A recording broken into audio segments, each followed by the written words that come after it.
Sometimes the most abandoned souls find each other when the world has given up on them both. In the harsh Idaho territory of 1882, a drought-stricken mountain village made a decision that would haunt them forever.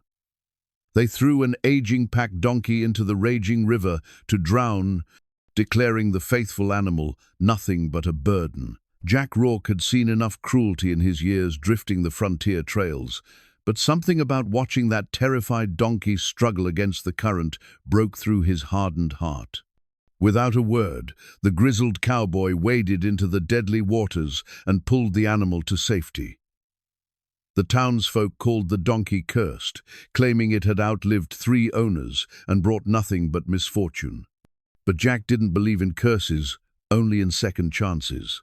As he and his unlikely companion headed into the high country, they would discover that sometimes the very thing a community throws away holds the key to their salvation. What they found hidden in those mountains would change everything, but would the village accept help from the outcasts they had condemned? Before we jump back in, tell us where you're tuning in from, and if this story touches you, make sure you're subscribed, because tomorrow I've saved something extra special for you. The mountain air carried the scent of pine and desperation as Jack Rourke crouched by the river's edge, his weathered hands still trembling from the cold water. The donkey stood beside him, coat matted and dark with river silt, flanks heaving from the near drowning that should have been its end. 3 smooth stones rested in Jack's palm, river stones, worn gentle by decades of current, picked up without thinking as he dragged the animal to safety. Now they felt heavy as bullets, each one a weight of choice he hadn't expected to carry.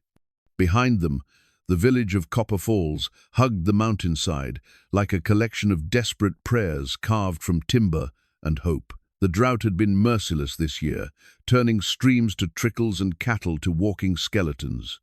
But it was the sight of grown men dragging a faithful animal to the water's edge that had stopped Jack's heart cold. He'd been riding through, same as always, when the commotion near the bridge caught his attention. "Cursed beast," Mayor Henriksen had declared, his voice carrying across the gathered crowd. 3 owners dead in 5 years. Ain't natural for an animal to outlive so many good men.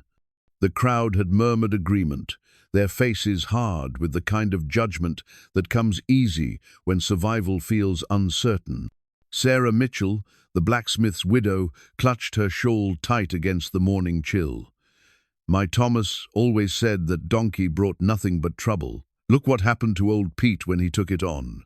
Jack remembered Pete Garrison found frozen in a snowdrift last winter, his body curled around a bottle of whiskey that hadn't been enough to keep the cold at bay. But that was the mountain's doing, not some curse from a gentle pack animal who'd worked harder than most men Jack had known. The donkey had fought the rope with surprising strength, its dark eyes wide with an intelligence that spoke of understanding not just fear, but betrayal. These people had been its world. It had carried their supplies up impossible trails, hauled timber for their homes, worked through storms that would have broken lesser animals. Now they repaid that loyalty with swift current and certain death.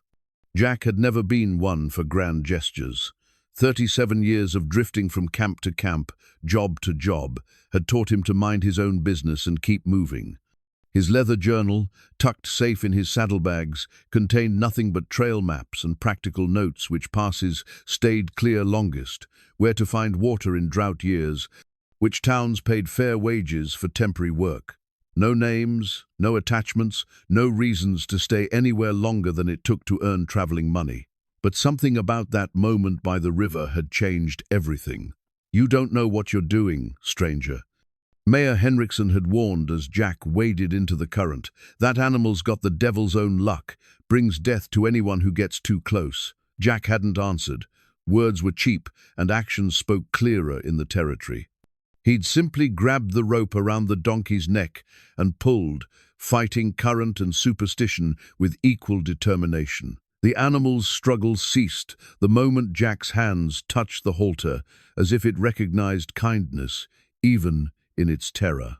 Now, an hour later, they stood together by the roadside like two refugees from different wars. Jack studied the animal more carefully in daylight. It was older. Certainly grey muzzle and careful movements spoke of years well lived.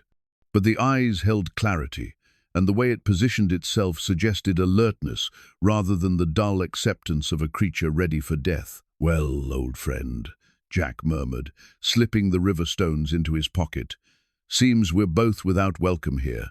The donkey's ears twitched forward, not in fear, but attention. Jack had worked with enough animals to recognize the difference. This one was listening, considering, making judgments of its own about this gruff stranger who'd pulled it from the water. The village behind them buzzed with disapproval and worry. Jack could hear fragments of conversation drifting on the wind, concerns about angering whatever dark forces supposedly surrounded the animal, warnings about strangers who interfered with community decisions. Mayor Henriksen's voice rose above the rest, declaring that Jack and his cursed companion were no longer welcome in Copper Falls. Fine by Jack. He'd never planned to stay anyway. But as he gathered his horse's reins and prepared to move on, something made him pause. The donkey had followed him without coercion, positioning itself beside his mare with the natural ease of a creature accustomed to travel. More interesting, his horse, usually particular about her companions, showed no anxiety around the newcomer. If anything, she seemed calmer, as if recognizing a fellow traveler who understood the rhythm of the road. Jack opened his journal and sketched a quick note about Copper Falls, not because he planned to return, but because accurate records had kept him alive through 3 decades of frontier life. "Good water source," he wrote, "but poor judgment, avoid during drought years." The morning sun climbed higher, casting long shadows across the valley. Jack knew these mountains well enough to understand that winter would come early this year, and with it, challenges that would test even the strongest communities. Copper Falls was already struggling. He'd seen it in the hollow cheeks of the children, the careful way women portioned out grain, the desperate edge to the men's voices when they spoke of the donkey's supposed curse. They blamed the animal because blaming the weather, or poor planning, or simple bad luck felt too large and hopeless. Better to focus their fear on something they could control, something they could eliminate. The donkey had simply been convenient. As they walked away from the village, Jack found himself studying his unexpected companion more closely. The animal moved with purpose despite its recent trauma, pausing occasionally to test the wind or examine interesting scents along the trail. Intelligence, certainly, but something more, a kind of awareness that suggested this creature had seen more of the world than most. "Got a name, I suppose," Jack said conversationally. The donkey's ears swiveled toward him. "Though I reckon whatever they called you back there won't suit our purposes now." The mountains ahead rose in familiar blue-green waves, promising solitude and the kind of peace that came from being far from the judgment of desperate people. Jack had planned to winter in the high country anyway. He had supplies enough for 2, and the extra company might prove useful when the snows came. He pulled out his journal again and made another note. "Acquired traveling companion. Appears healthy despite village claims. Will assess usefulness over coming weeks." But even as he wrote the practical words, Jack found himself thinking about those smooth river stones in his pocket, and the way the donkey had stopped struggling the moment it felt human kindness instead of condemnation. Some bonds, he was beginning to realize, couldn't be measured in practical terms. The road ahead wound into territory he knew well, high passes and hidden valleys, where a man and his animals could disappear for months without seeing another soul. It was exactly the kind of life Jack had chosen for himself years ago, when staying in one place had become too painful to contemplate. Now, with this unexpected companion beside him, he wondered if solitude might finally lose some of its appeal. 3 miles up the mountain trail, Jack stopped to fashion a proper halter from the spare rope in his saddlebags.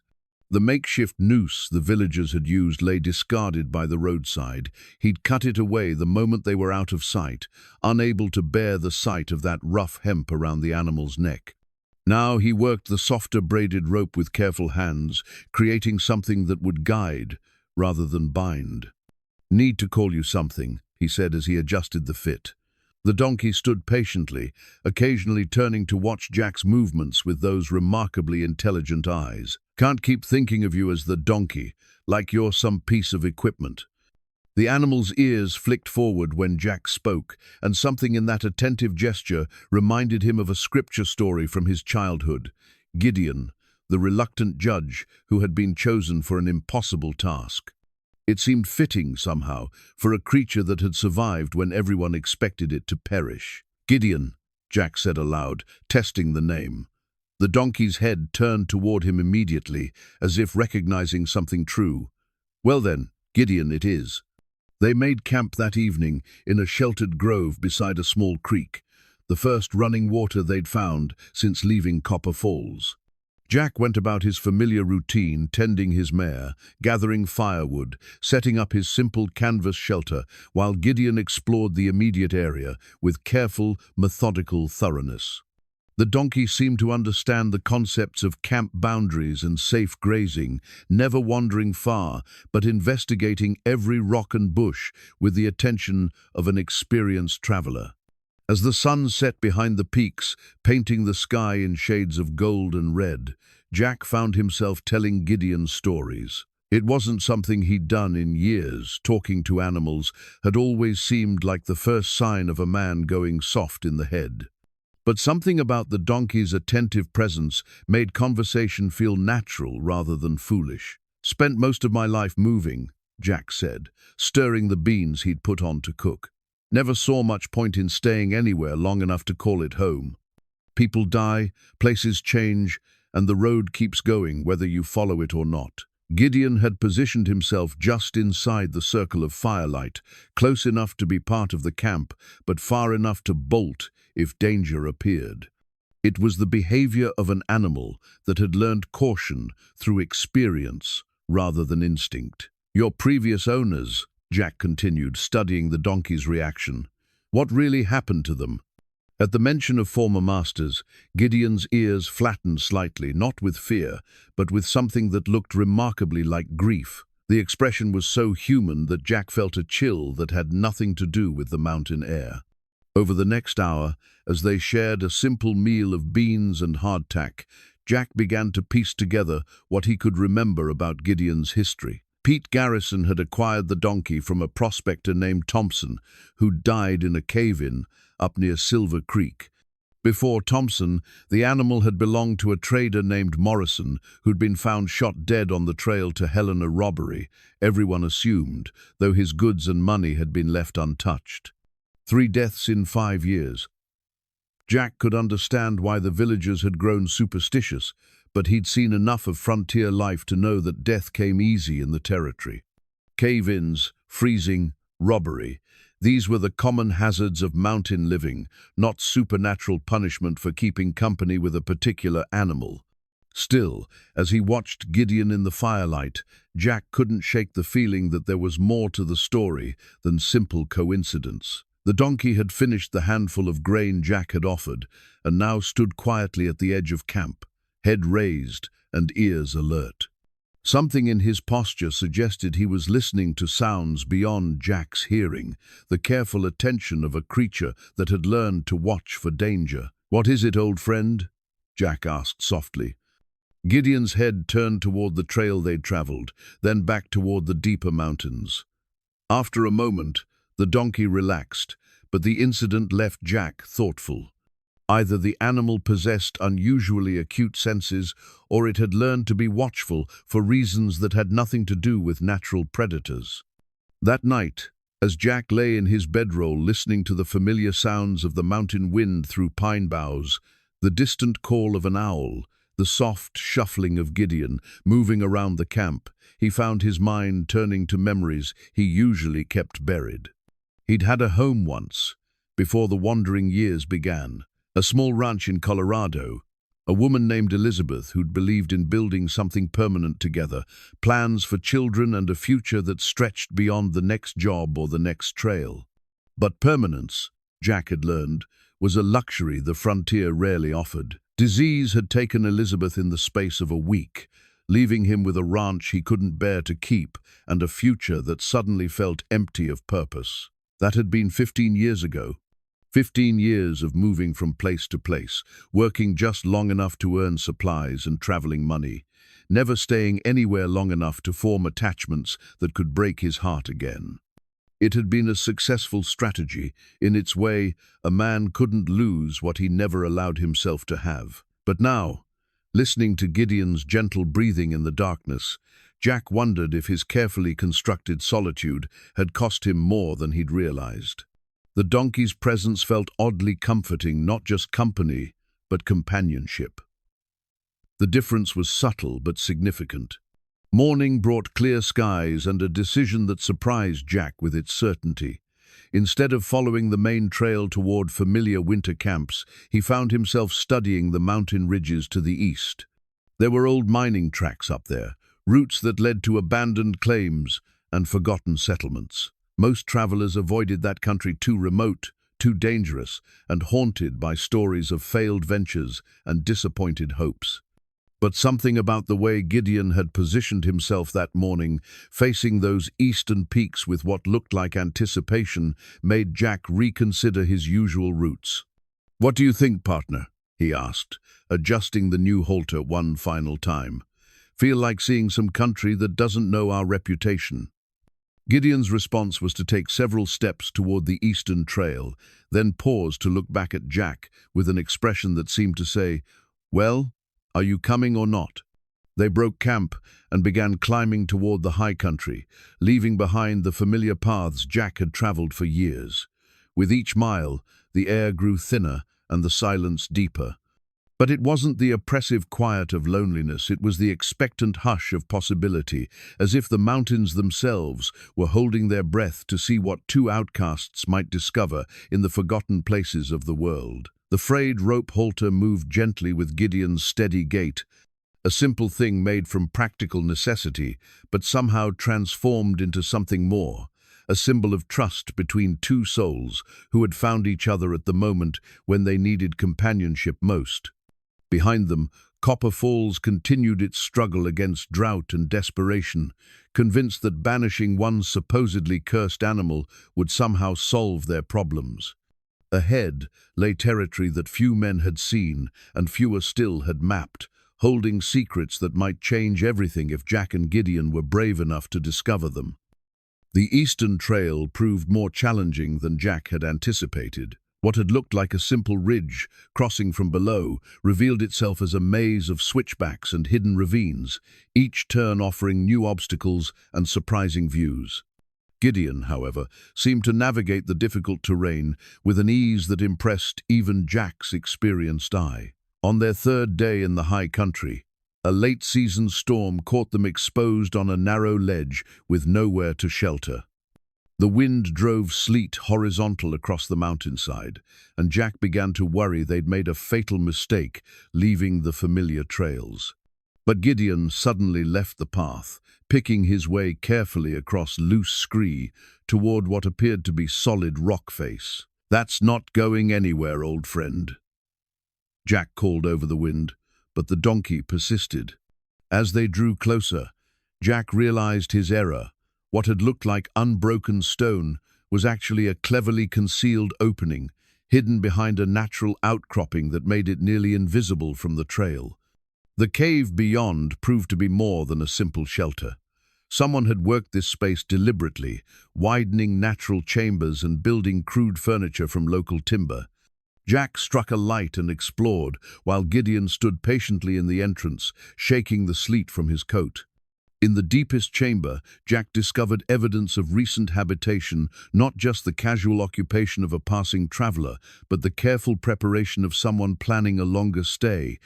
Sleeping furs were neatly rolled and stored in a dry alcove. Provisions sat arranged on natural stone shelves. Most intriguingly, a collection of papers lay weighted down on a rough wooden table, covered with what looked like maps and detailed notes. Jack examined the documents by candlelight, his pulse quickening as their significance became clear. These weren't casual travel notes or simple territorial maps. Someone had spent considerable time surveying this region, marking potential mineral deposits and water sources with the kind of precision that suggested serious prospecting work. The handwriting was educated, the observations detailed and technical. Whoever had prepared these materials understood both geology and practical mining knowledge that represented years of experience and considerable investment in proper equipment and survey tools. But the most remarkable discovery lay beneath the maps, a comprehensive chart of the region showing not just topographical features, but claims markers, water rights, and what appeared to be a network of connected mining operations stretching across several mountain valleys. Jack spread the largest map on the table and studied it carefully. The work was professional quality, far beyond anything a casual prospector might produce. This represented a major operation, one that would have required significant capital and coordination between multiple parties. Yet the cave showed no signs of recent occupation. Dust covered everything except the areas where their entrance had disturbed the air. The sleeping firs, when Jack examined them closely, carried the musty scent of disuse. Whatever operation these maps represented, it had been abandoned for months, possibly longer. "What do you make of this, Gideon?" Jack asked, turning to find the donkey standing just inside the chamber, studying the maps with what appeared to be recognition. The donkey approached the table cautiously, then did something that made Jack's breath catch. Gideon touched his nose to a specific location on the main map, a valley marked with multiple claim symbols and detailed notations about ore quality and extraction potential. Jack followed the donkey's indication to a section labeled Blue Creek Valley, with annotations that made his experienced eye widen. The mineral assays recorded there suggested deposits rich enough to support major mining operations, the kind of wealth that could transform a struggling community like Copper Falls if properly developed. But someone had abandoned all of this, leaving behind months of careful work and valuable intelligence. The question was why. Jack gathered the most important maps and tucked them carefully into his saddlebags. Whatever story these documents told, it was connected to country they were already traveling toward. The storm outside had begun to weaken, but darkness was falling, and the cave offered better shelter than anything they'd find on the exposed trail. As he prepared a simple meal from his supplies, Jack found himself studying Gideon with new curiosity. The donkey's reaction to the maps suggested more than casual interest. Either the animal possessed remarkable intelligence, or it had been in this region before, possibly with previous owners who'd been involved in the abandoned mining operation. The cave felt warm and secure after the harsh exposure of the trail, but Jack slept fitfully that night.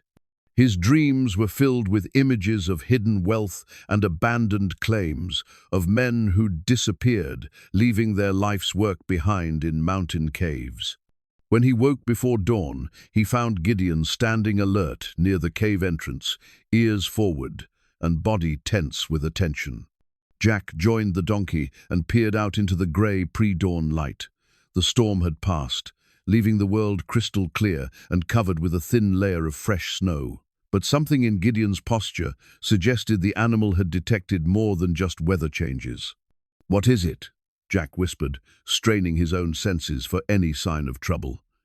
Then he heard it, the distant sound of shod hooves on stone, moving with the careful rhythm of someone trying to travel quietly.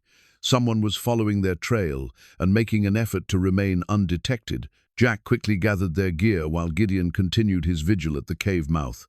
The maps were safely tucked in his saddlebags, but their value would be meaningless if they couldn't stay ahead of whatever pursuit was tracking them through the mountains. As they prepared to leave the shelter that had served them so well, Jack took one last look around the abandoned cave.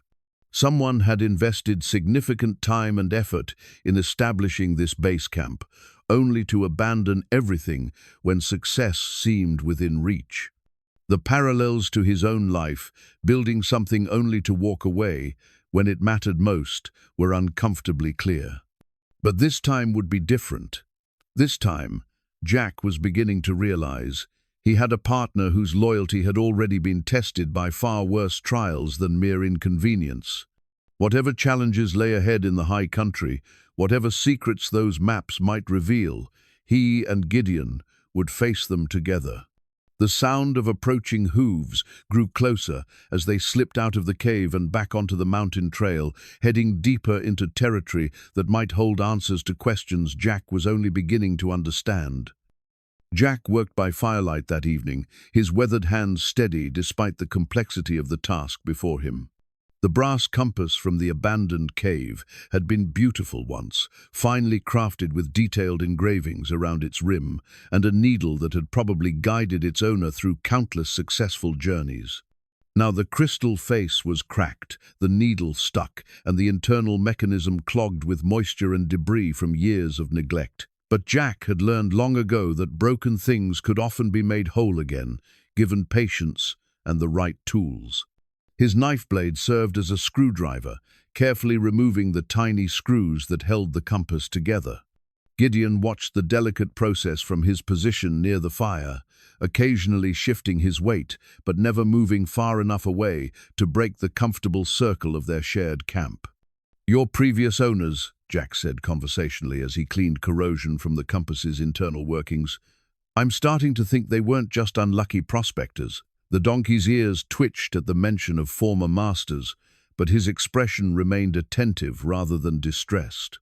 Over the past week, Jack had noticed that Gideon showed remarkable familiarity with the high country terrain, consistently choosing the safest paths and avoiding areas where less experienced animals might struggle.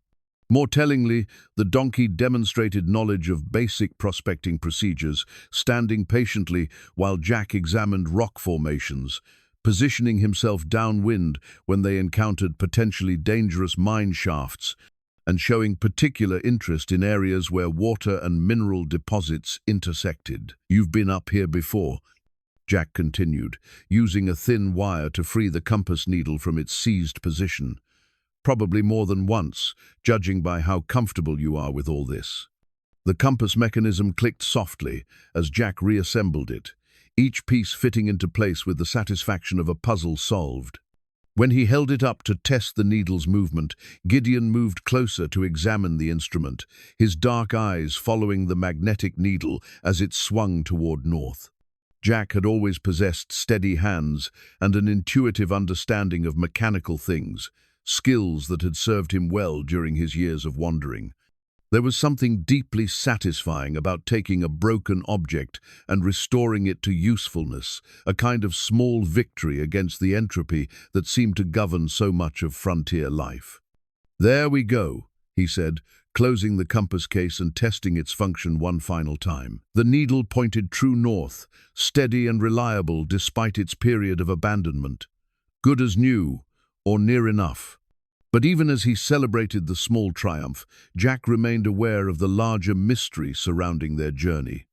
The maps from the cave had revealed an extensive mining operation in the valleys ahead, complete with detailed surveys and mineral assessments that suggested considerable investment and expertise.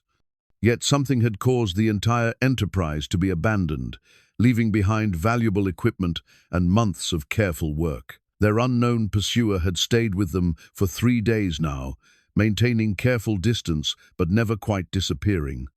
Jack caught occasional glimpses of movement on distant ridges, always far enough away to avoid identification, but close enough to suggest persistent interest in their movements. Gideon had proven invaluable in detecting their followers' presence, often alerting Jack to sounds or movements that human senses missed entirely. The donkey's mountain experience was becoming more apparent daily, not just familiarity with terrain, but understanding of the subtle signs that indicated human activity in seemingly empty wilderness. On their 4th day above the tree line, Gideon led them to a hidden trail that Jack would never have discovered on his own. The path wound between massive boulders and along narrow ledges, following routes that seemed to defy the mountain's natural contours. It was engineered rather than natural, the work of men who'd needed regular access to remote locations. The trail brought them to the edge of Blue Creek Valley, the location Gideon had indicated on the cave map. Jack's breath caught as he surveyed the valley floor spread below them. Even from a distance, he could see evidence of extensive human activity, cleared areas that suggested mining operations, the geometric lines of constructed roads, and the dark mouths of tunnel entrances scattered across the valley walls. But like the cave, everything appeared abandoned. No smoke rose from what should have been active camps. No movement suggested ongoing work. The valley held the peculiar stillness of a place where significant effort had simply stopped. Jack consulted the repaired compass, then compared their position to the detailed maps from the cave. According to the surveys, they were looking at one of the richest mineral deposits in the territory, enough wealth to support a substantial operation for years. "So what happened?" he asked aloud, studying the empty valley through his field glasses. "Why would anyone walk away from this?" Gideon's response was to start down the steep trail toward the valley floor, picking his way carefully but confidently, as if following a route he'd traveled many times before. Jack followed, leading his mare and wondering what they would discover in the abandoned mining camps below. The first structures they encountered confirmed Jack's growing suspicions about the scale of the operation. These weren't the crude shelters of individual prospectors, but substantial buildings designed for extended occupation, bunkhouses, cook shacks, equipment storage, and administrative offices, built with the kind of permanence that suggested long-term investment. All of them stood empty, their doors secured but not locked, their interiors neat and organized, as if the inhabitants had simply stepped away for a brief absence rather than permanent abandonment. In the main office building, Jack discovered additional maps and documents that painted an even clearer picture of the operation's scope. Multiple companies had been involved, with coordination extending beyond simple mining claims to include transportation networks, supply contracts, and marketing agreements with Eastern buyers. This hadn't been a speculative venture, but a carefully planned enterprise, backed by serious capital and professional expertise. The kind of operation that should have produced steady wealth for everyone involved. Yet all of it had been abandoned within the past year, judging by the dates on the most recent documents Jack could find. As evening approached and they made camp near one of the empty bunkhouses, Jack found himself studying Gideon with new understanding. The donkey hadn't just been in this valley before he'd been part of the operation, working regularly with men who'd treated him as a valued member of their team rather than simple beast of burden. The compass in Jack's pocket pointed steadily north, its repaired mechanism faithful and true. But the real navigation they needed now wasn't geographical, it was moral and practical. Whatever had happened in Blue Creek Valley, whatever had caused prosperous men to abandon certain wealth, the answers were somewhere in this network of empty buildings and silent mine shafts. And based on Gideon's behavior, those answers might explain why 3 previous owners had died, and why a desperate village had been willing to condemn an innocent animal rather than face uncomfortable truths about their own choices and fears. The silver mining pick gleamed in the morning sunlight, its steel head pristine and sharp despite months of abandonment. Jack hefted the tool with appreciation.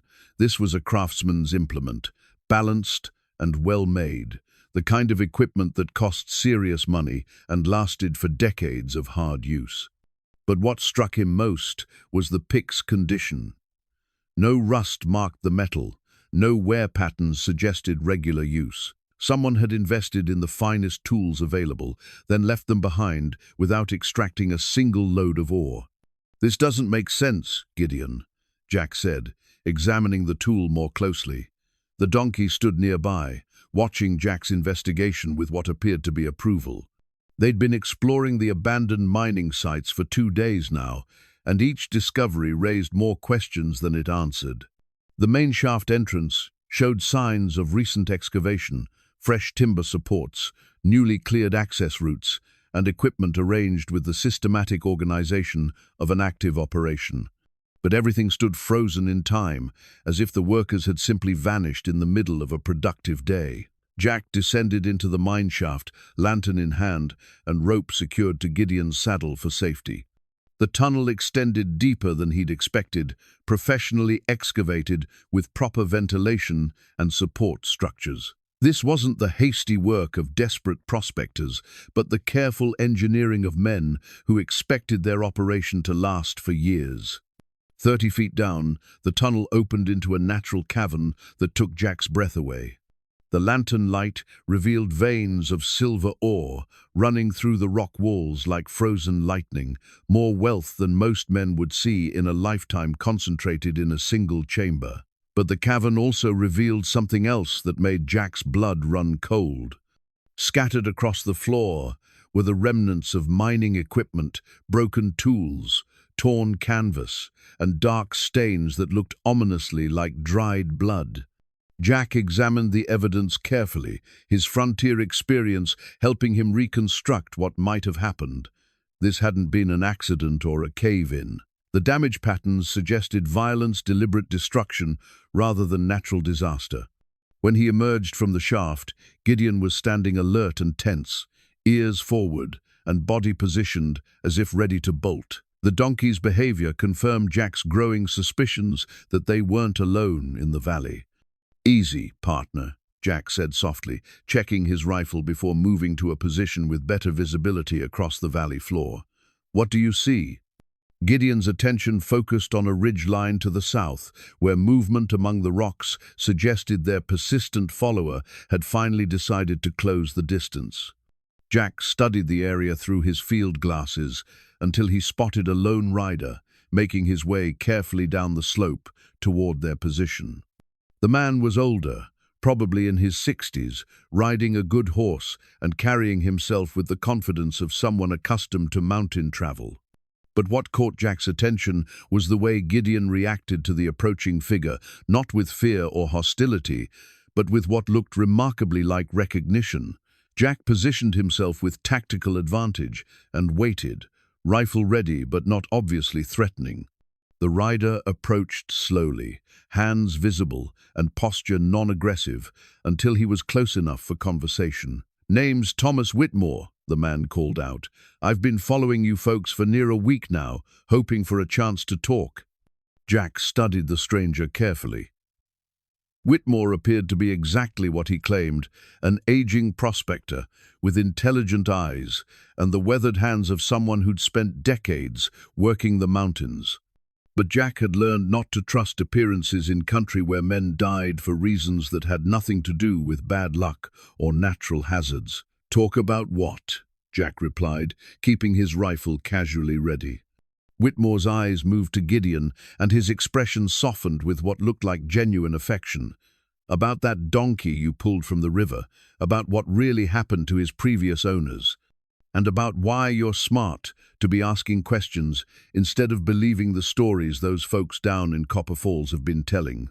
The older man dismounted slowly, showing his age but also demonstrating that he carried no immediate threat. Gideon moved closer to Jack, but didn't show the alarm he'd displayed around the villagers back in Copper Falls. "You know something about what happened here," Jack said. It wasn't a question. Whitmore nodded toward the abandoned mining equipment. "I know this whole operation was sabotaged. I know good men died trying to protect what they'd found. And I know that donkey of yours was the only witness to murder that got blamed on coincidence and superstition." The statement hung in the mountain air like a challenge, demanding response from men who'd learned to be cautious with their trust. Jack studied Whitmore's face for signs of deception, but found only the steady gaze of someone telling difficult truths. "You were part of this operation?" "Surveyor and assayer," Whitmore confirmed. "Worked for the consortium that put this together. Best job I ever had, working with decent men who paid fair wages and treated their animals right." His eyes moved to Gideon again. "That donkey carried more survey equipment up these mountains than any 3 horses could have managed. Smart as any human, and twice as reliable." Jack felt pieces of the puzzle beginning to align. What happened to the operation? Whitmore's expression darkened. "Greed happened. Some folks down in Copper Falls got wind of what we'd found up here, started making claims about mineral rights and water access. When we wouldn't cut them in for shares they hadn't earned, they decided to take what they wanted by force. The older man moved closer to the mine entrance, his movements careful but purposeful. Pete Garrison was our camp foreman. Good man, honest as they come. When the trouble started, he took Gideon and tried to get word to the territorial authorities. Never made it past the first ridge. Jack remembered Pete's death found frozen in a snowdrift with a bottle of whiskey, blamed on drinking and poor judgment. They made it look like an accident. Easy enough to do in this country, Whitmore agreed grimly. Especially when the people investigating are the same ones who committed the murder. Mayor Henrikson's been running Copper Falls like his personal kingdom for years, and the idea of real wealth coming from outside his control didn't sit well with him. Gideon had moved closer during their conversation, positioning himself between the two men as if encouraging them to trust each other. The donkey's behavior suggested familiarity with Whitmore, but also a deeper understanding of the conversation's significance. "Morrison and Thompson?" Jack asked. "Same story, different methods," Whitmore said. "Morrison got too close to proving what really happened to Pete, so they staged a robbery. Thompson was asking too many questions in Helena about missing mining claims, so they arranged a cave-in that looked accidental. The implications were staggering. Jack had assumed he was dealing with frontier superstition and coincidental deaths. Instead, he'd stumbled into a conspiracy that reached from mountain mining camps to territorial government offices. "Why didn't you come forward before now?" Whitmore's laugh held no humor. "With what proof? 3 dead men and a donkey that was supposedly cursed? The people who could have testified were either dead or had disappeared into country where nobody could find them. I've been hiding in these mountains for 8 months, trying to stay alive long enough to find evidence that would stick in a territorial court."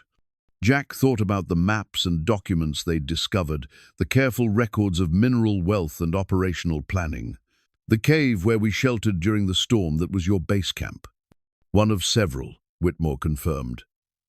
"I've been documenting everything, building a case that might actually convince authorities who aren't in Henrikson's pocket. But I needed proof of what happened to the actual miners, not just the survey work we'd completed."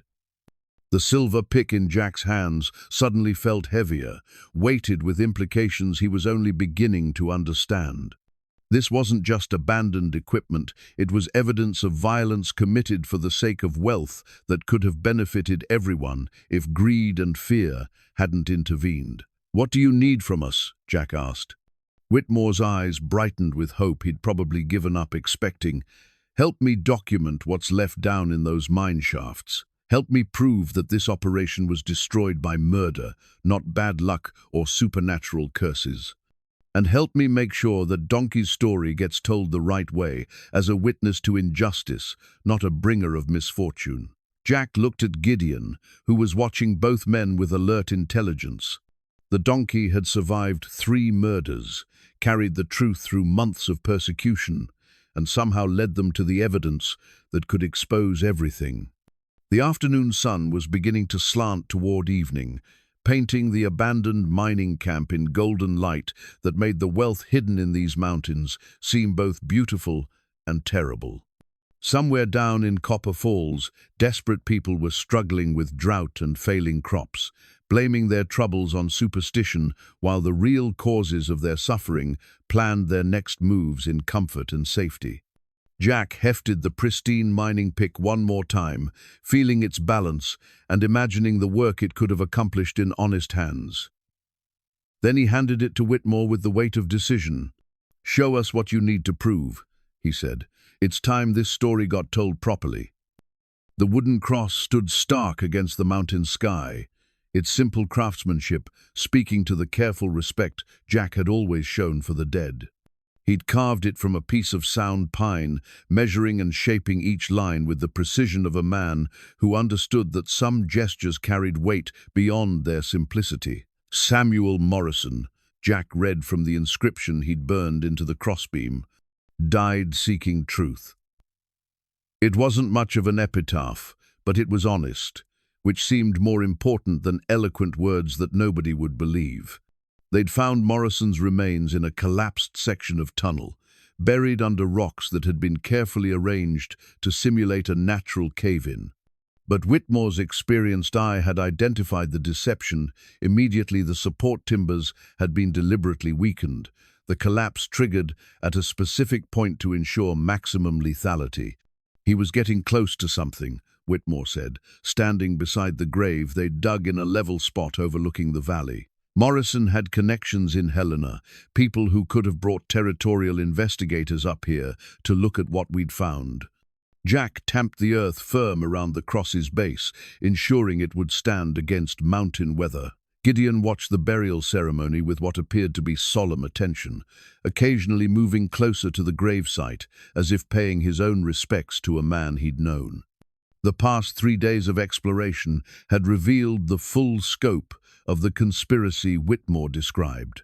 The Blue Creek Valley operation had been sabotaged systematically, with key equipment destroyed and critical personnel eliminated through methods designed to appear accidental. But the evidence was still there for men who knew how to read the signs. Water rights, Whitmore continued, consulting a notebook filled with careful observations. That's what this was really about. Morrison discovered that Mayor Henriksen had been filing false claims on water sources throughout this region, using shell companies and forged documents to establish legal control over resources that belonged to the territory. Jack had found the hidden spring Morrison died, protecting a source of pure mountain water that could supply mining operations, agricultural development, or municipal systems for decades.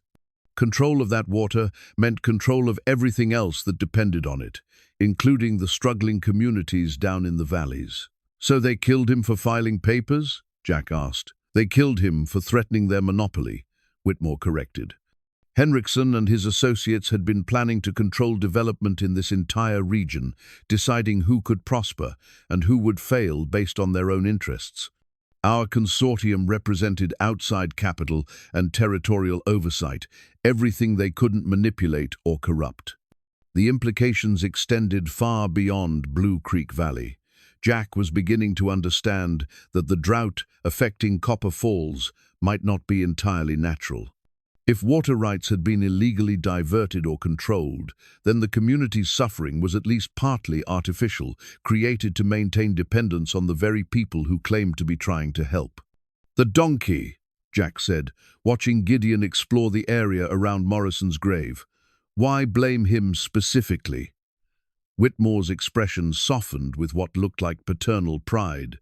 "Because that animal's too smart for his own good." Gideon witnessed Morrison's murder, and somehow Henriksen's people figured out that he could lead investigators back to evidence they'd tried to destroy. Easier to spread stories about curses than admit they were afraid of what a donkey might reveal. The afternoon was growing late, and Jack had promised to scout the upper valley before dark. But something about the burial site felt incomplete, as if Morrison's death required more acknowledgement than a simple wooden cross could provide. "Tell me about him," Jack said. "What kind of man was Morrison?" Whitmore sat on a nearby boulder, his face thoughtful in the slanting sunlight. Trader by profession, but he understood geology better than most college-trained men I've known. Had a gift for reading country, seeing what was hidden beneath the surface. More than that, though, he was honest. In a business where men lie as easily as they breathe, Morrison's word meant something.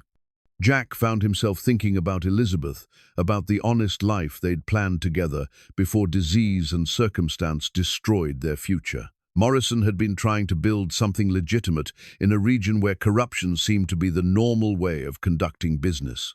"He had family?" Jack asked. "Sister in Denver. I wrote her after he disappeared, but never got an answer. Probably figured he'd just moved on to new prospects. The way traders do." Whitmore's voice carried regret for communications that had never been completed, for people who would never know what had really happened to someone they'd loved. As the sun began to set behind the western peaks, Jack made a decision that surprised him with its certainty. He pulled out his journal and wrote a careful description of Morrison's burial site, including detailed directions and landmark references that would allow someone to find the grave even years in the future. "What are you doing?" Whitmore asked. "Making sure he's not forgotten," Jack replied, continuing to write. "When this is all over, when the truth comes out, his sister will want to know where he's buried. She'll want to know that someone took the time to do things properly."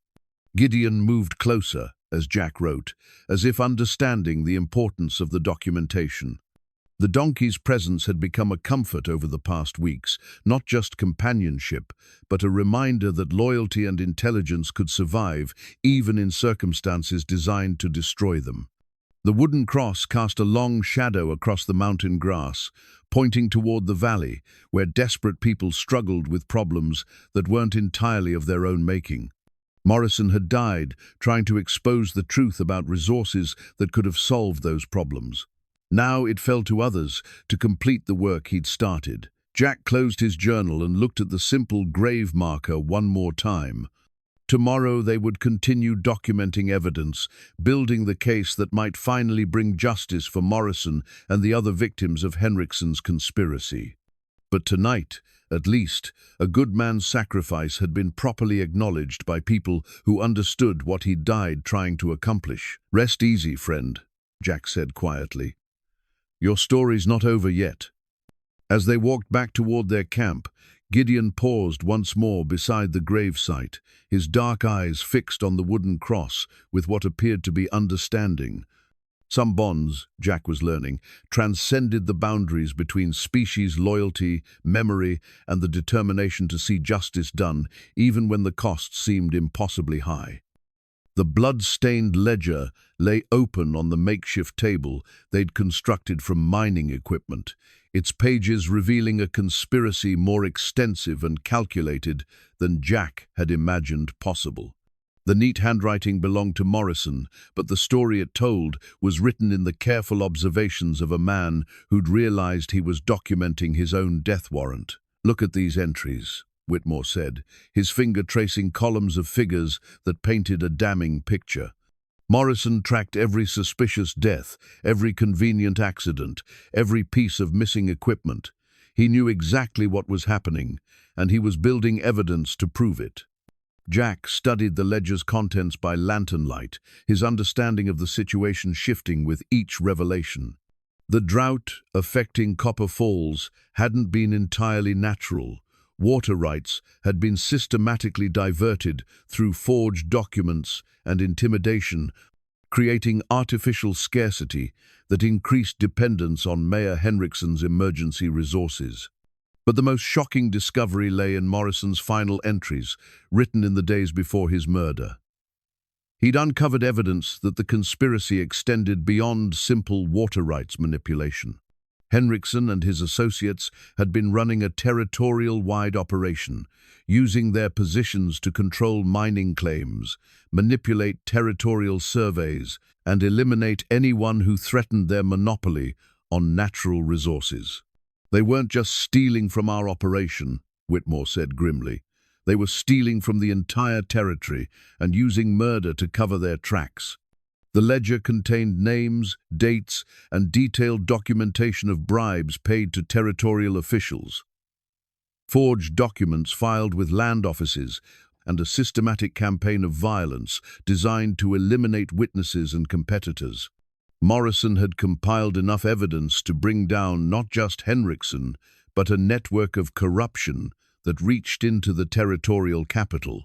More personally devastating was Morrison's discovery of why Gideon's owners had been targeted specifically. The donkey hadn't just been a witness to random crimes, he'd been deliberately used as bait to draw out people who might expose the conspiracy. They knew Morrison was getting close to the truth, Jack realized, reading between the lines of the careful entries. So they killed Pete Garrison and made sure Gideon would eventually end up with Morrison.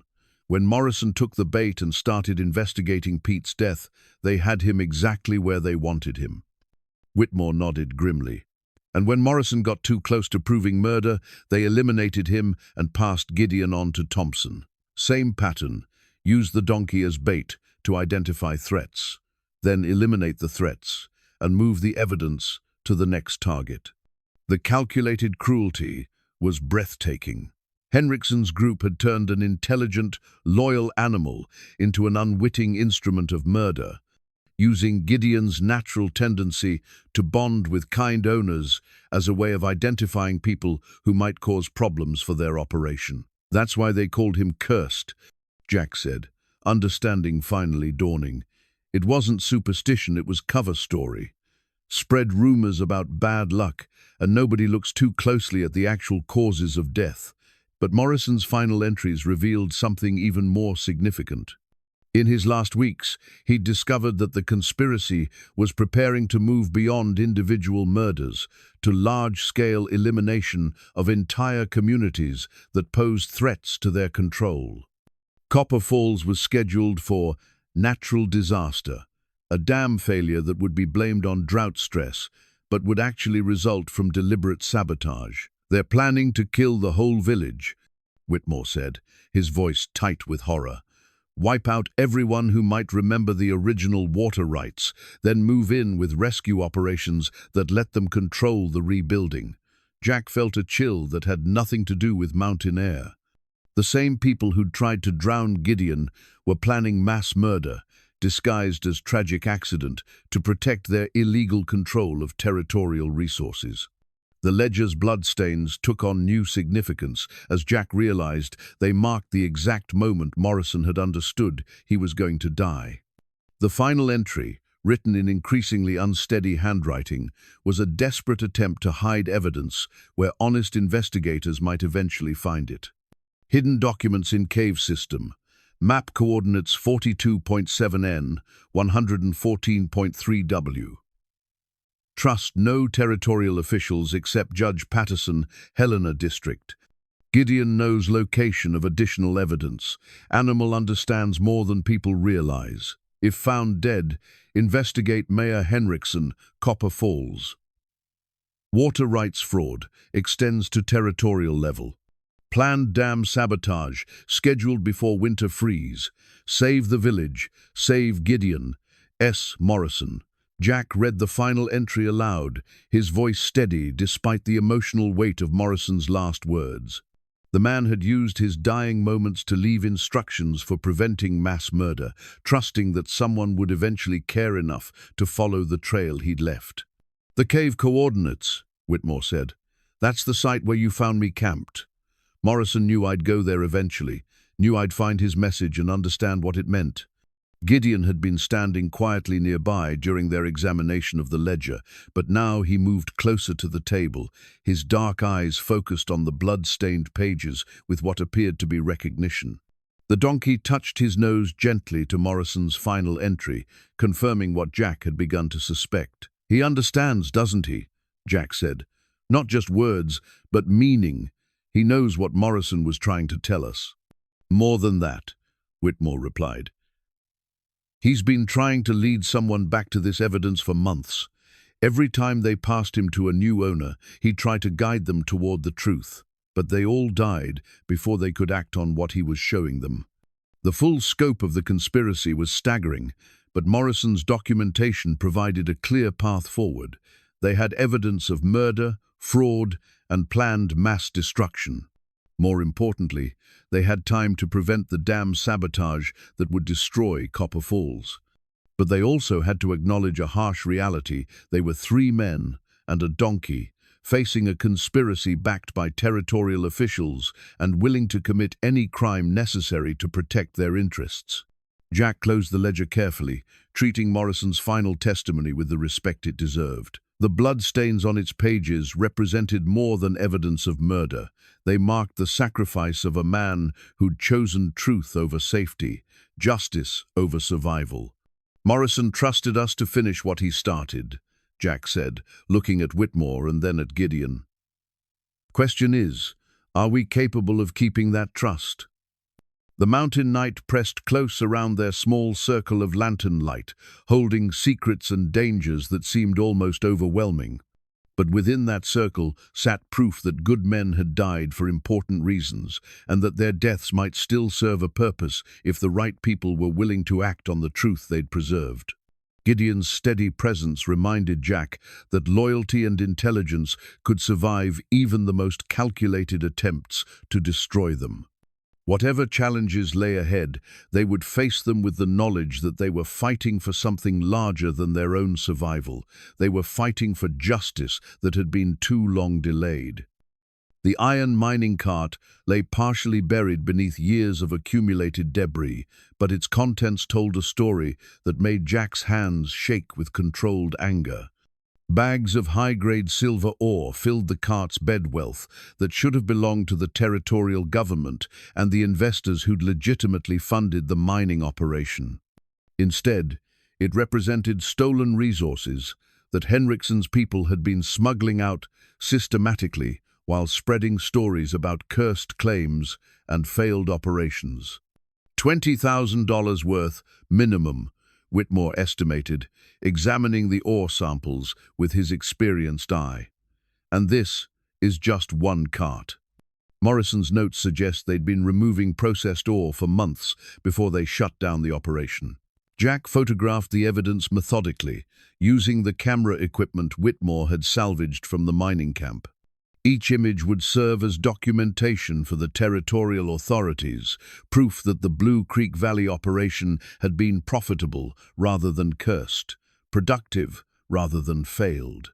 But time was running short.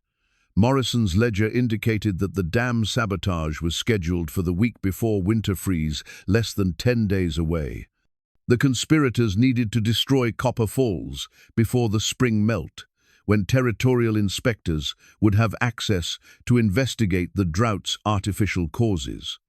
Gideon had led them to the hidden cart with the same uncanny accuracy he'd shown throughout their investigation. The donkey's behavior suggested not just familiarity with the mining operation, but detailed knowledge of where evidence had been concealed. More than once during their weeks together, Jack had caught himself wondering if animals understood more about human motivations than people generally credited. "We need to get word to Judge Patterson," Whitmore said, consulting Morrison's notes about trusted territorial officials. "If we can reach Helena with this evidence—" "There's no time," Jack interrupted. "Even if we left today, rode hard, and found Patterson immediately available, we couldn't organize official intervention before they destroy the dam. Those people down in Copper Falls will be dead before territorial justice catches up with this conspiracy."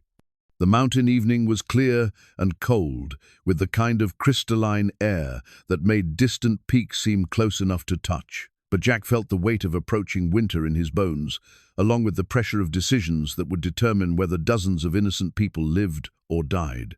"So, what do you propose?" Whitmore asked. Jack studied the maps spread across their makeshift table, tracing routes and calculating distances with the precision of a man whose survival had always depended on accurate planning. The dam above Copper Falls was accessible by several routes, but all of them required careful timing and considerable risk. "We stop them ourselves," Jack said finally. "Prevent the sabotage, expose the conspiracy, and make sure the evidence reaches honest authorities." It was a desperate plan, made more challenging by their limited resources and the enemy's advantages in numbers and territorial connections. But Jack had spent 15 years learning that sometimes desperate action was the only response to impossible circumstances. "You realize they'll kill us if they catch us," Whitmore pointed out. "They'll kill us anyway," Jack replied. "At least this way, we might save the village and make sure Morrison's death means something." Gideon moved closer as they discussed strategy, positioning himself where he could observe both men and the maps they were studying. The donkey's intelligent attention had become a constant during their investigation, as if he understood that human conversations about evidence and justice directly affected his own survival. Jack found himself remembering Elizabeth's death, the helpless feeling of watching disease destroy someone he loved while being unable to take any action that would matter. He'd spent 15 years running from that helplessness, choosing solitude over the risk of caring about outcomes he couldn't control.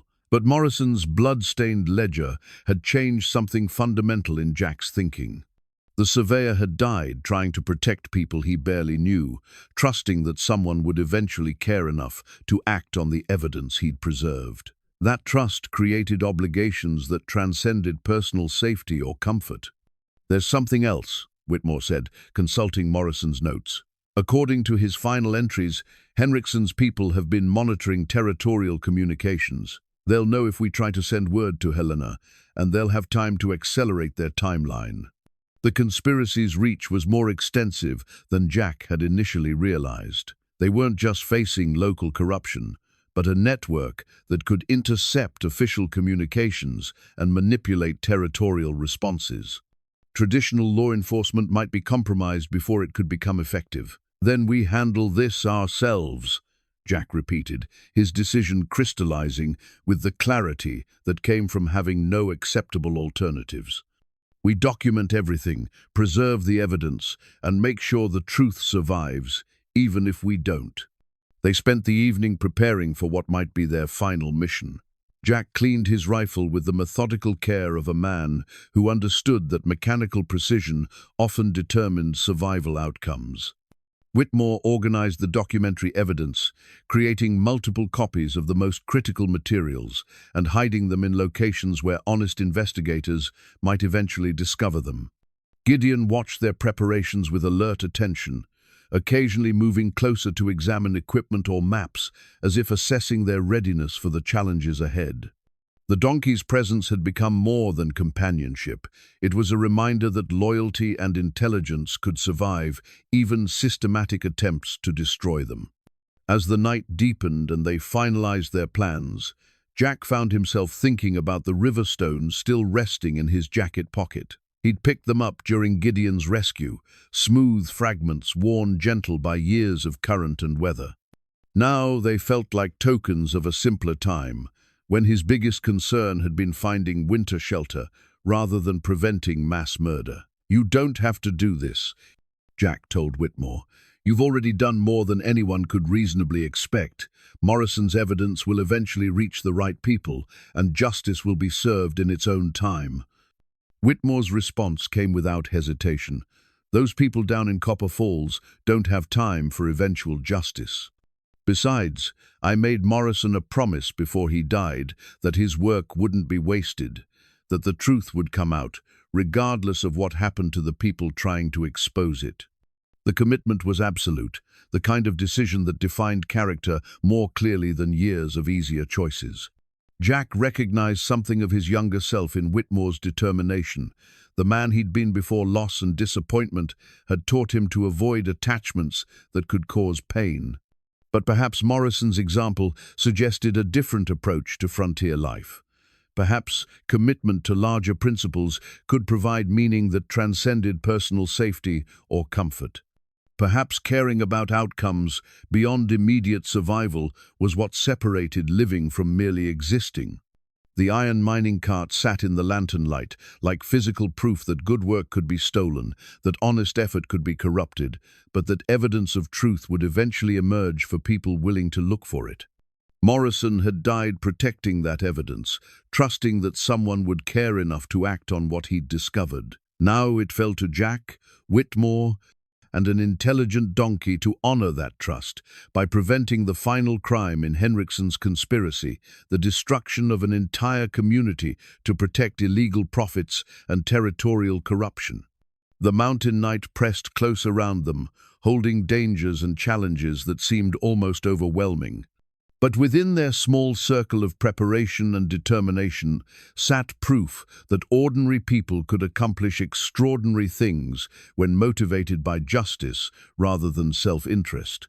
Tomorrow they would ride toward Copper Falls, carrying evidence of conspiracy and the slim hope that 3 unlikely allies might be enough to prevent mass murder disguised as natural disaster. The tarnished sheriff's badge lay heavy in Jack's palm, its metal surface pitted with age and weather, but still bearing the clear inscription, Deputy Sheriff, Territorial District 7. They'd found it clutched in the skeletal fingers of a body hidden in one of the deeper mine shafts, another victim of Henriksen's conspiracy, another piece of evidence that the corruption extended far beyond simple mining fraud. Deputy Marshal William Hayes.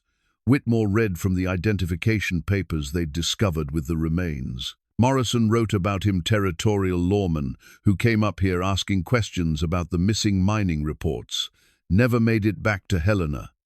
Jack studied the badge with the grim understanding that they were looking at proof of how far Henriksen's people would go to protect their operation.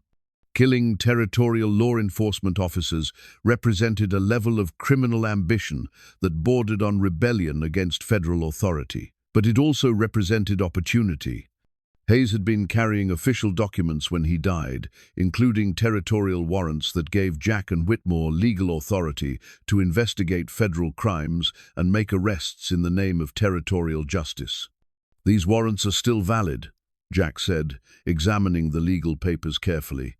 "Hayes was investigating exactly the crimes we've been documenting. We can act with official authority." They'd returned to Copper Falls as the morning sun painted the mountains in shades of gold and red, riding openly rather than attempting concealment. The direct approach felt dangerous but necessary. They needed to present their evidence publicly before the entire community in a way that would make it impossible for Henriksen to suppress or discredit their findings. The village was buzzing with activity when they arrived, the kind of urgent movement that suggested crisis rather than normal morning routines. Jack soon discovered the cause. Mayor Henriksen had called an emergency town meeting to discuss immediate evacuation due to dangerous structural problems with the dam above the village. "Perfect timing," Whitmore said grimly. "They're accelerating the timeline. Probably saw us coming and decided to trigger the disaster ahead of schedule." The town meeting was already in progress when Jack, Whitmore, and Gideon approached the community center. Through the open windows, they could hear Henriksen's voice raised in urgent rhetoric about engineering assessments and imminent dam failure, about the need for immediate relocation to temporary camps that had been conveniently prepared in advance. Jack felt his pulse quicken as he recognized the manipulation being employed. Create artificial urgency, offer prepared solutions, and rush people into decisions before they had time to think clearly or ask difficult questions. It was a technique he'd seen used by confidence men and territorial carpetbaggers throughout his years of frontier travel. "Citizens of Copper Falls," Jack called out as they entered the meeting hall, his voice carrying the authority of a man accustomed to command. "Before you make any decisions about evacuation, you need to hear evidence about what's really been happening in these mountains." The room fell silent as the villagers turned to stare at the three dusty travelers who'd interrupted their crisis meeting. Jack recognized many faces from his brief previous visit: Sarah Mitchell, the blacksmith's widow, Tom Bradley, who ran the general store, and dozens of other people who'd stood by silently while their neighbors tried to drown an innocent animal. Mayor Henriksen's face had gone pale at their unexpected appearance, but he recovered quickly, his politician's instincts providing smooth responses to unexpected challenges. "Folks, this is the stranger who interfered with our community decision about the cursed animal," Henriksen announced, his voice carrying dismissive authority. "I'm afraid we don't have time for outsider theories when we're facing immediate danger from dam failure." But Jack was already moving toward the front of the room, carrying the leather satchel that contained Morrison's ledger, Deputy Hayes's badge, and photographic evidence of the conspiracy they'd uncovered. Gideon followed close behind, his presence causing visible unease among the villagers who still believed in his supposed curse. "The dam isn't failing," Jack said clearly, his voice reaching every corner of the crowded room. "But it is scheduled for sabotage by the same people who've been stealing your water rights and murdering anyone who threatened to expose their operation." The accusation landed like a physical blow, creating a moment of shocked silence before voices erupted in confusion and denial. Some villagers shouted questions, others demanded explanations, and a few began moving toward the exits, as if unwilling to hear whatever revelations might follow. "That's a serious charge, stranger," Henriksen said, his voice steady but his eyes flickering toward the room's exits. "I hope you have evidence to support such wild claims." Jack opened the satchel and removed Deputy Hayes's badge, holding it high enough for everyone to see. "I have the badge and identification papers of Territorial Deputy Marshal William Hayes, murdered while investigating mining fraud in this region. I have documented evidence of conspiracy, water rights theft, and planned mass murder." The badge created immediate impact among the village's most frontier communities, respected territorial law enforcement, and the sight of an official badge commanded attention even when carried by strangers. "Marshal Hayes disappeared months ago," someone called from the back of the room. "Search parties never found any trace of him." "Because his body was hidden in a mine shaft, along with evidence of the crimes he was investigating," Whitmore replied, stepping forward to support Jack's presentation. "The same mine shafts where 3 other murder victims were concealed after they threatened to expose systematic theft of territorial resources." Jack opened Morrison's blood-stained ledger and began reading selected entries, his voice steady and factual as he detailed the conspiracy that had been operating under their noses for years. Names, dates, documented bribes, forged water rights claims, and a systematic campaign of violence designed to eliminate witnesses and competitors. The room's atmosphere shifted as the evidence accumulated. Initial skepticism gave way to growing alarm as villagers recognized the implications of what they were hearing. These weren't wild theories from unstable outsiders. This was carefully documented evidence presented by men who clearly understood the legal and practical significance of their discoveries. The small brass bell chimed softly as Jack lifted it from the evidence satchel, its clear tone cutting through the confused voices of the crowd like a call to attention.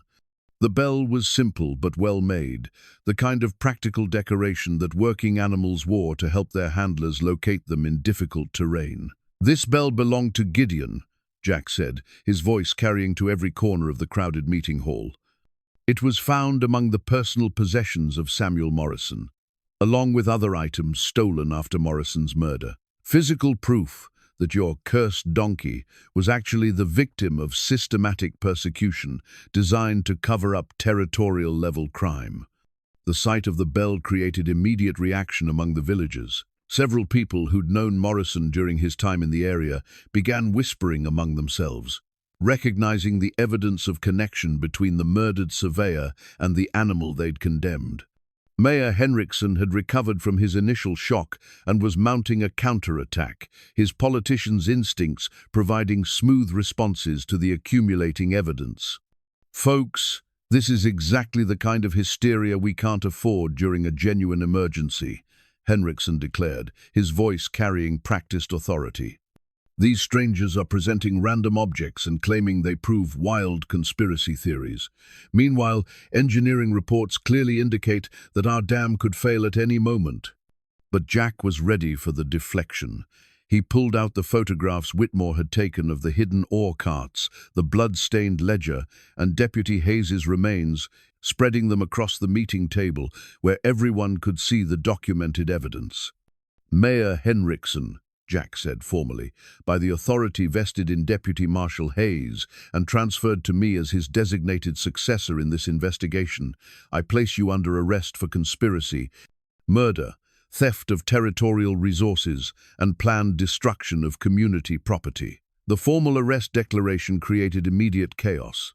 Some villagers shouted support for their longtime mayor, others demanded to examine the evidence more closely, and several people began moving toward the doors, as if the meeting had become too dangerous for continued attendance. But before anyone could leave, Gideon moved to the center of the room and did something that silenced every voice in the hall. The donkey walked directly to Mayor Henriksen and began pawing at the floor in front of the mayor's feet, his behavior unmistakably deliberate and meaningful. "What's he doing?" Sarah Mitchell asked, her voice hushed with growing understanding. Jack consulted Morrison's notes, then looked up at the crowd with grim certainty. According to Morrison's observations, Gideon consistently demonstrates recognition behavior around people involved in his owner's deaths.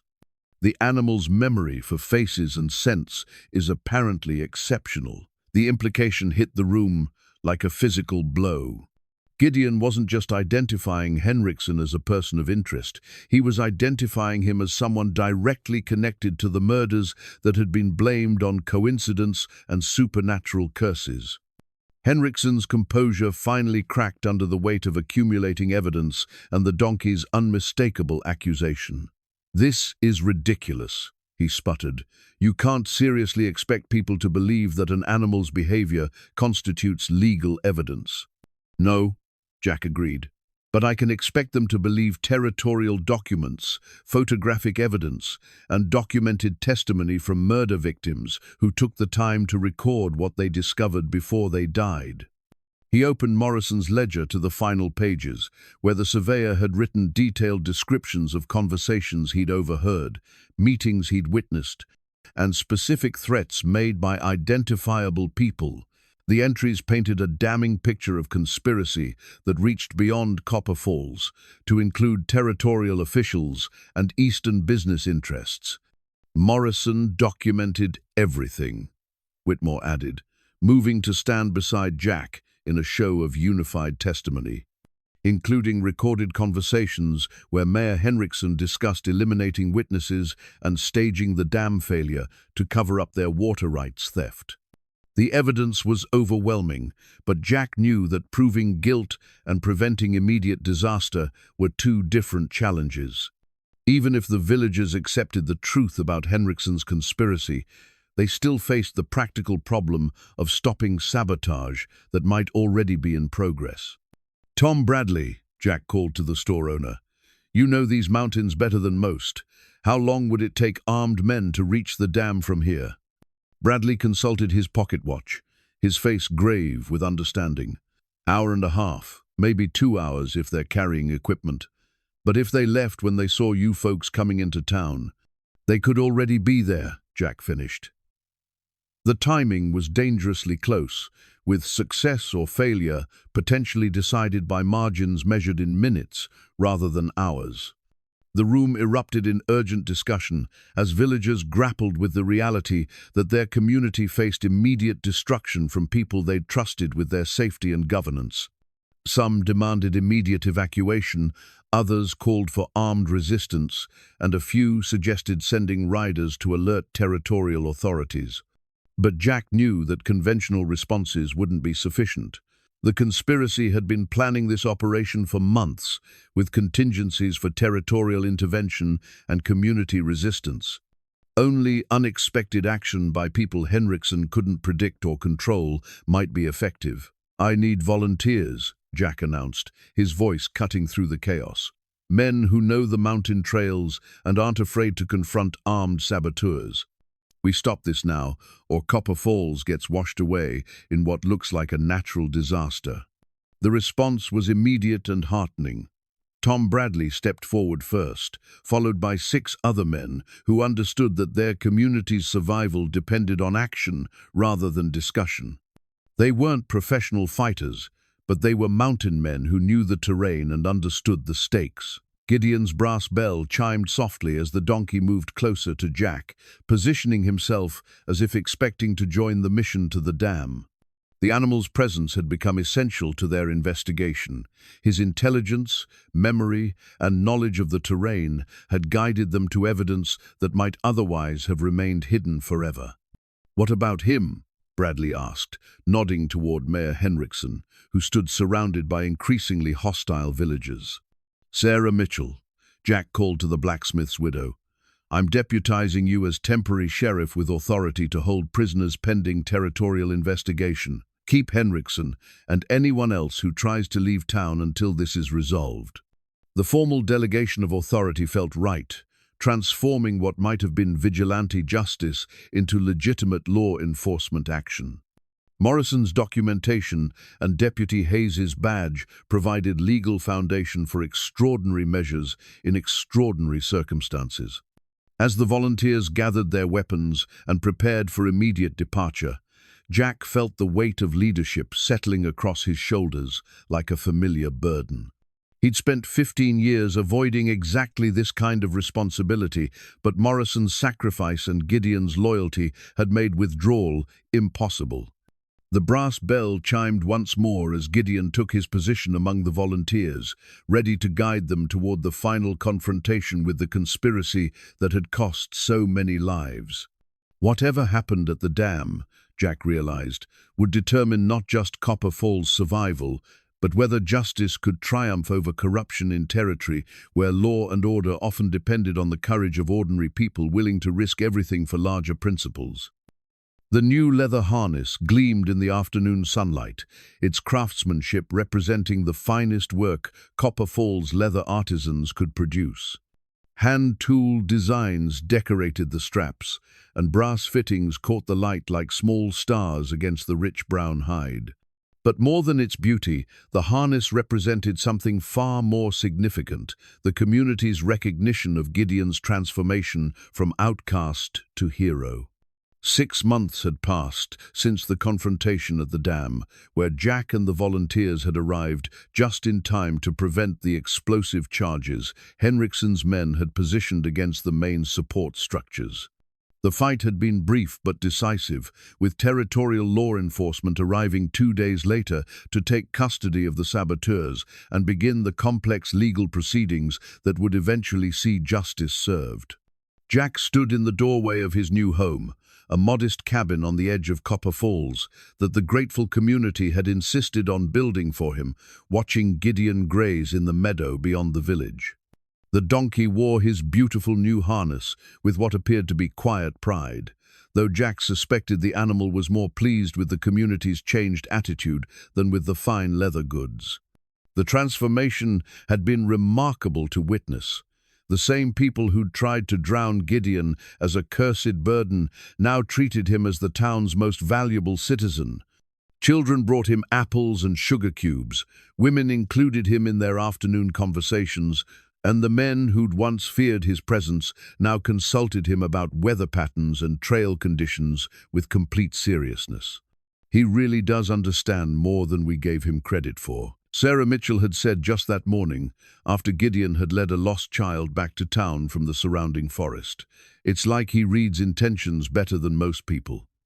Jack had come to believe that assessment was entirely accurate. Over the months of their partnership, he'd watched Gideon demonstrate intelligence that bordered on the uncanny, not just in practical matters like navigation and weather prediction, but in understanding human emotions and motivations with remarkable precision. The mining operations had resumed under proper territorial oversight, with profits being distributed fairly among investors, workers, and the local community.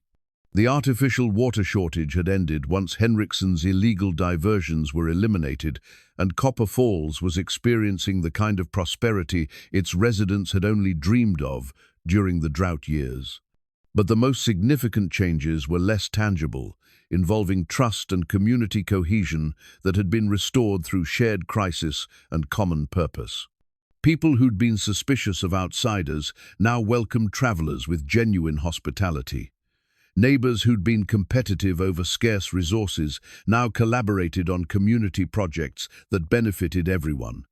Jack found himself thinking often about Morrison's sacrifice and the blood-stained ledger that had preserved evidence of conspiracy.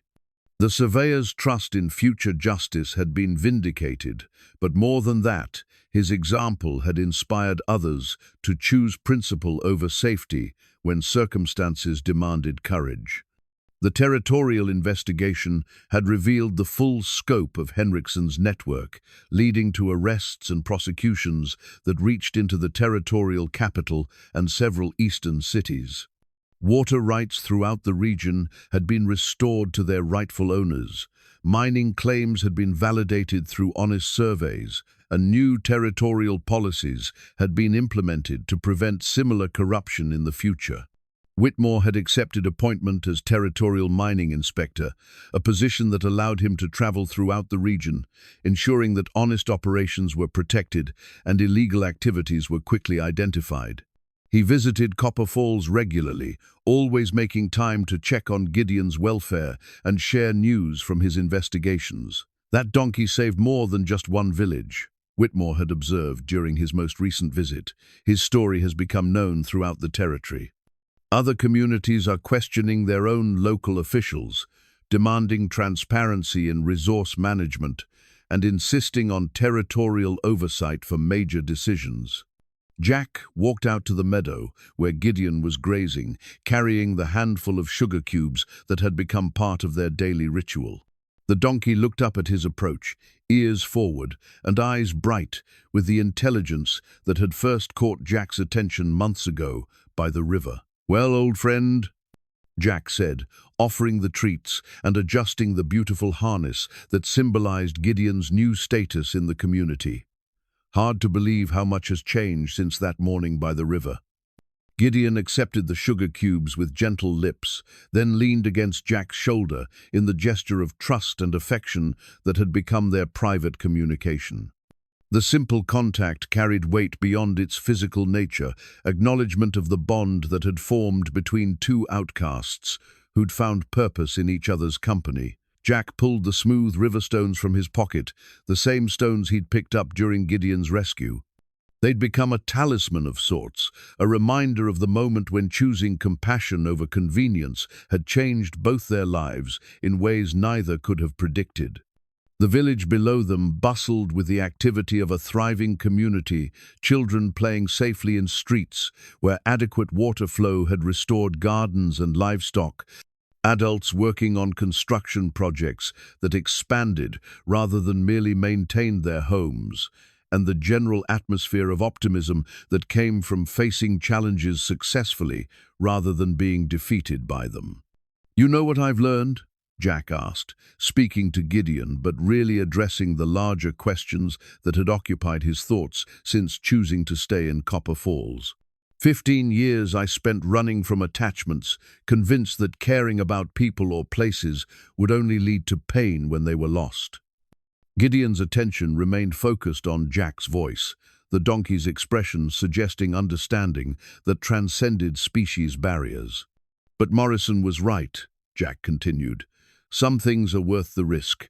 Some bonds are strong enough to survive whatever tries to break them. And sometimes the very act of caring, really caring about something larger than yourself, is what makes life worth living." The late afternoon sun painted the mountains in shades of gold and purple, the same colors Jack had admired during his years of solitary wandering. But now the beauty felt shared rather than observed in isolation, connected to a community and purpose that gave meaning to each day's simple pleasures. As they walked back toward the village together, Jack reflected on the chain of events that had brought them to this moment. A moment of compassion by a river had led to friendship, investigation, justice, and ultimately the salvation of an entire community. Morrison's sacrifice had been vindicated. Deputy Hayes's murder had been solved, and territorial corruption had been exposed through the determination of ordinary people who'd chosen to act when action was needed. But perhaps most importantly, an aging drifter and a supposedly cursed donkey had discovered that redemption was always possible for those willing to risk everything for the sake of simple decency and mutual loyalty. The new leather harness caught the last rays of sunlight as they approached the village, its beauty representing not just craftsmanship, but transformation, the kind of change that came from recognizing value where others saw only burden, finding purpose where others found only problems, and choosing hope where others chose fear. In Copper Falls, at least, the story had ended well, and for Jack Rourke and Gideon, that was enough to justify all the risks they'd taken and all the challenges they'd faced together.